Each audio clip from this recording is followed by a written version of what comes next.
आज संध्याकाळच्या रुटीनसोबत उद्या सकाळचं थोडंसं हलकं-फुलकं रुटीन आणि त्यासोबत हा घरच्या घरी मी पिझ्झा बनवलेला आहे, तो पण मी दाखवणार आहे. तर आजचा व्लॉग शेवटपर्यंत नक्की बघा. नमस्कार, मी प्रतिभा तुम्हा सर्वांचं स्वागत करते आपल्या चॅनेलवर. तर आजचा दिवस तुम्हाला खूप छान सुंदर जाऊन तुमच्या मनातील सर्व इच्छा पूर्ण होत. तर इथं आता कधी 3:30 पावणे 4 वाजलं असेल संध्याकाळचे आणि मला थोडंसं गव्हाचं दळप करायचं होतं म्हणून मी इथं बसलेलं आहे. कारण रेशनचं गहू तर ह्यात कधी प्रचंड असं सातू पण होते आणि सातूपेक्षा कधी मोठमोठे खडे होते. गीता काकी आज जर काम्या होत्या, फ्री होत्या, त्या कामाला कुठे जाणार नव्हत्या, त्यामुळे त्या पण बसायला आलेल्या. तर दोघीजणी आता आम्ही गहू निवडायला लागलो. घोळण्यानं पहिल्यांदा कधी गहू असं चाळून घेतलं, कारण ती बारीक वगैरे असं कधी कण वगैरे ते घोळण्यानं निघून जाते. त्यामुळं कधी एवढं जास्त ताप झाला नाही. मोठे मोठे खडे भरपूर होते, पण कसं मोठे खडे वेचता लवकर येतात आणि पटकन होतं. तरी पण कधी मला संध्याकाळ झालीच. इथं कधी चहा केलेल्या भांडी होती, त्यानंतर जेवलेली ताटं पण मी कधी 4च्या चहासोबत घासायची म्हणून ठेवली. त्यानंतर लगेचच मी कधी बाहेर पहिल्यांदा म्हटलं अंधार पडायच्या अगोदर ते गव्हाचा दळप होऊन जाऊ दे म्हणून मी ते बाहेरचं आवरायला गेली. त्यामुळे इथं भांडी ते तशीच पडलेली. तर इथं आता मी पहिल्यांदा कधी भात ठेवलेला आहे आणि एका बाजूला कालचं दूध थोडंसं गरम करायला ठेवलेलं आहे आणि म्हटलं पहिल्यांदा बेसिन रिकामं करून घेऊया, कारण कट्ट्यावर असा पसारा असला का नाही काही काम सुधारत नाही. त्यामुळे भांडी घासली, थोडंसं पाणी मारून अर्धा ओटा धुवून घेतला, म्हणजे कसं आता संध्याकाळच्या जेवणाला सुरुवात करायला बरी पडते. तर आज काय आमच्यात चिकन होतं आणि गीता काकींना पण मी थांबवून घेतलं होतं, कारण गव्हाचं दळप पूर्ण करतपर्यंत त्या थांबल्या होत्या.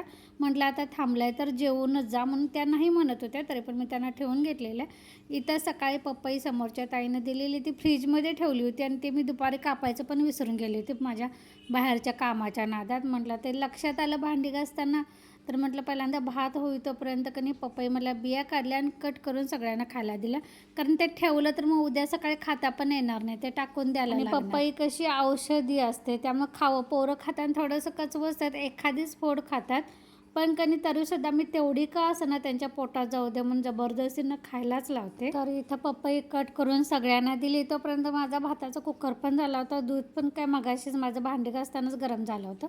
त्यानंतर पटापटा सगळं संध्याकाळचं जेवण वगैरे बनवून घेतलं. भाकरी काय गीता काकीने खाली थापून दिल्या, मी वर भाजून घेतले, त्यामुळे पटकन आवरलं. जेवण वगैरे भांडी सगळी आवरली. ते काय मी दाखवत बसले नाही, कारण अगोदरच मला वेळ झाला होता आणि माझ्या ते लक्षातनं पण गेलं दाखवायचं. आणि नीलला पण कधी ते एक्झामचे पेपर त्याची टेस्ट सोडवायला त्याला फोन पाहिजे होता, त्यामुळे माझ्याकडे ते फोन पण नव्हता अवेलेबल.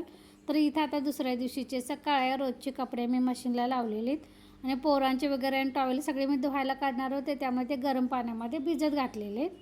तर आज आहे पोळ्याची पौर्णिमा. म्हणजे आजच्या पौर्णिमाला की नाही आमच्याकडे कसं रेणुका सौंदतीला ज्यांच्या घरी हे रेणुका देवी असेल ना, ती देवाला गेलेली असतात, तर ती सगळी लोकं आलेली असतात आणि पुरणपोळीचा नैवेद्य असतो. त्यामुळे आज आमच्या घरी प्रत्येकाच्या म्हणालाल कणी तर पुरणपोळी ही असतेच असते. तर मी इथं आता सकाळच्या वेळेला कणी डाळ आता शिजत घातलेली आहे. म्हटलं तोपर्यंत ही बाकीची कामं एकदा राहिली कणी की राहून जातात, कारण पुरणपोळीचं जेवण कणी बनवायला वेळ लागते. तर पुरणपोळीचं राहडगाडकन कणी लवकर आवरत नाही, त्यामुळे म्हटलं ती डाळ शिजतोपर्यंत हे आता मी मशीन लावून घेतलेलं आहे. इथं बेसिन म्हटलं घासून घ्यायचं धुवून.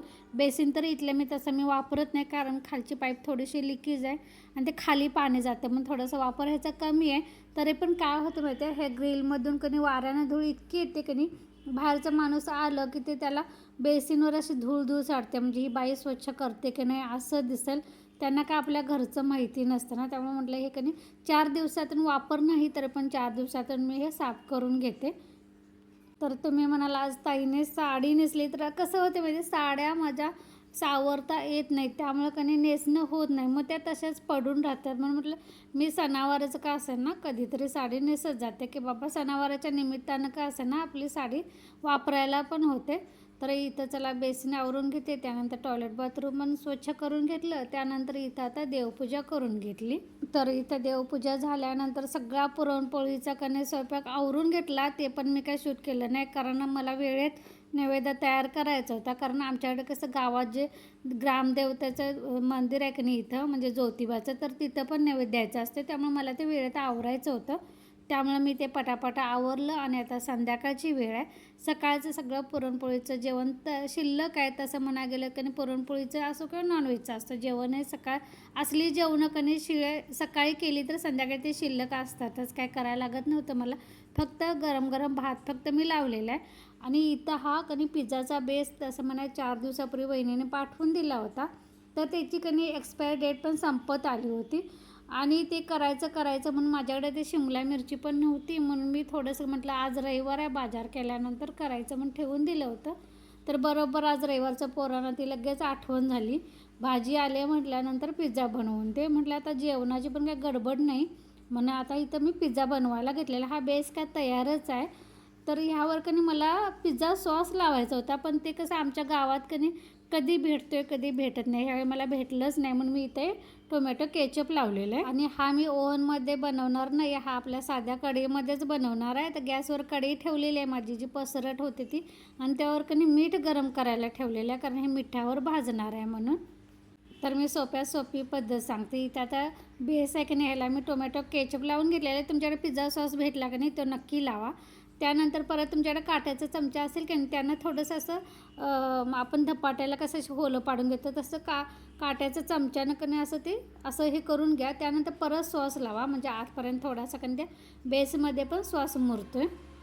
त्यानंतर इथं मी कांदा, टोमॅटो आणि शिमला मिरची हे बारीकच तुकडे केले होते. मी काही ते मोठे मोठे जसे आपले विकतच्या पिझ्झाला असतात तसे मोठे मोठे केले नव्हते, कारण पोरांना पण ते शिमला मिरची म्हटलं की नको वाटते. अगोदरच कमी प्रमाणात मला घालायला सांगितलेलं आहे. त्यामुळे इथं मी बारीक चिरलेला कांदा, बारीक चिरलेला टोमॅटो आणि थोडीशी शिमला मिरची घातलेली. ह्यात तुमच्याकडे जर स्वीटकॉर्न असेल ना तर ते पण टाका. माझ्याकडे नव्हते त्यामुळे मी हे 3च टाकलेलं आहे. त्यानंतर ह्यावर चीज टाकायला मला ते छोटे छोटे तुकड्यांचं असते ना, कसलं चीज म्हणतात त्याला, मला आता आठवेना कसलं चीज म्हणतात. तर ते चीज असेल ना तुकड्यांचं ते टाका. त्यानं कसं काय होतं असं विरघळते चांगलं पिझ्झावर आणि दिसते पण चांगलं.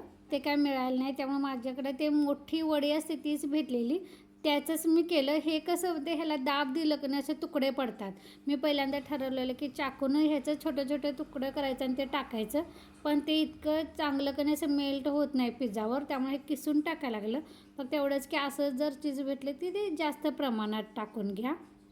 हे गावाकडं असलं की नाही की असे तडजोडी करायला लागतात प्रत्येक पदार्थामध्ये. तरी पण हा पिझ्झा चवीला इतका छान झालेला. आमच्या इथं विकतचं पण मी म्हणाली इतका छान पिझ्झा मिळत नाही, तेवढा हा घरच्या घरी लागलेला की नाही टेस्टी झालेला. तर ही पहिल्यांदा एका पिझ्झाची मी तयारी करून घेतली. हे सगळं होईतोपर्यंत माझं मीठ पण गरम झालं होतं. साधारणतः 7 मिनिट का असेल ना तुम्ही गॅसवरती मीठ गरम करायला ठेवा. त्यानंतर हे प्लेट जी मी घेतलेली आहे की नाही पिझ्झाची, ह्याला खाली मी तेल लावलेलं आहे, हे तुम्हाला दाखवलं नव्हतं चिकटू नये म्हणून. त्यावर तो बेस ठेवून हे चालू केलेलं आहे. तर तुम्ही जी कढई तापलेली असते मिठाची, तर त्याच्यावर आपण भांडी ठेवायचं जाळं असतं की नाही, ते जाळं ठेवायचं आणि त्यावरती ॲल्युमिनियमची पिझ्झाची प्लेट ठेवायची आणि त्यावर ताट वगैरे झाकून ठेवा. आणि गॅस बारीक करा आणि बारीक गॅसवर साधारणतः 25 ते अर्धा तास 25 मिनिट किंवा अर्धा तास असं बारीक गॅसवर ठेवून द्या. 20 मिनिट म्हणतात पण 20 मिनिटात होत नाही, 25 मिनिट किंवा अर्धा तास का असं ठेवा. आणि ह्यावर मी चिली फ्लेक्स टाकायला विसरले होते म्हणून टाकले. हे काय माझ्याकडे विकतचं नाही, मी ते आपल्या मिरच्या आणतो की नाही त्याच्या बिया राहिलेल्या त्या मी पाकडून ठेवल्या होत्या, त्यामुळे थोडंसं असं तिखट लागलं, कारण माझ्याकडं तिखट मिरची आणि बेडगी मिरची असं मिक्स करून ठेवलेलं असतं ना, तर त्याच्या मिक्स बिया त्यावर पडलेल्या होत्या. विकतचं जे चिली फ्लेक्स आणते ना त्यावर माझ्या मते ते बेडगीचंच फक्त असेल, पण हे माझं मिक्स असल्यामुळे खाताना थोडंसं तिखटपणा जाणवत होता, पण आंबट गोड तिखट अशी चव छान झालेली.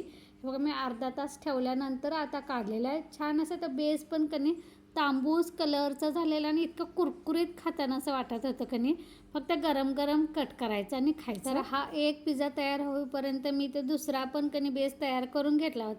आणि हा थोडंसं तेल लावल्यामुळे चिकटला पण नव्हता. बघा पटकन असं मला ताटामध्ये काढून घ्यायला आला. त्यानंतर छानपैकी कट करून पोराने खाल्ला. तर अशा पद्धतीने जर तुम्हाला बेस विकतचा मिळाला ना आणला तर असा घरच्या घरी पिझ्झा ओव्हन नसताना पण असं कढईमध्ये होऊ शकतं, कारण माझ्याकडे पण ओव्हन नाही, त्यामुळे मी हे मिठातच कढईमध्ये केलेलं. चला तर ह्यासोबत आजचा व्लॉग पण इथंच बंद करेल. तुम्हाला जर आवडलं तर लाईक करा आणि कमेंट नक्की करा.